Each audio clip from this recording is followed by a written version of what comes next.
Finally আমি করলা আলু ভাজা বানাচ্ছি, দেখা হচ্ছে তোমাদের। দেখো এখানে রয়েছে করলা আর আলু ভাজা, প্রায় হয়ে গেছে 50%। আর 50% হলেই তারপর আমি রুটি দিয়ে খাবো, তোমাদের দেখাচ্ছি। ঠিক আছে, করলা ভাজাটা হোক, তারপর তোমাদের দেখাচ্ছি রুটি দিয়ে এই করলা ভাজাটা খাওয়া হবে। তো ফাইনাল, আর এটা আমাদের কাঠের জ্বালানিতে রান্না করছি। কাঠের জ্বালানিতে কারা কারা কাঠের জ্বালানিতে রান্না করা পছন্দ করো বা খেতে ভালোবাসো তারা আমাকে জানাও। আমার তো কাঠের জ্বালানিতে রান্না একটু বেশি ভালো লাগে। চলো তোমাদের রুটিটা দেখাই।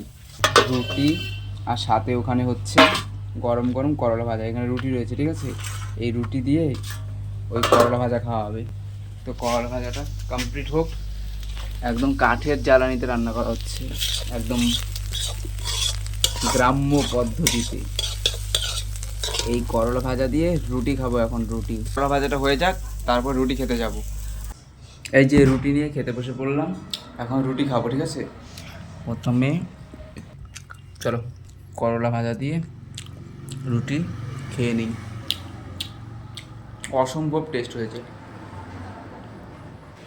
চলো খাওয়া যাক।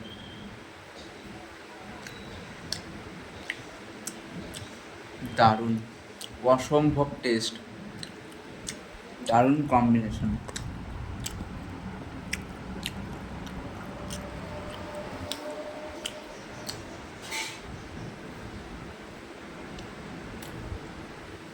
দারুণ টেস্ট, দারুণ। চলো খাওয়া যাক।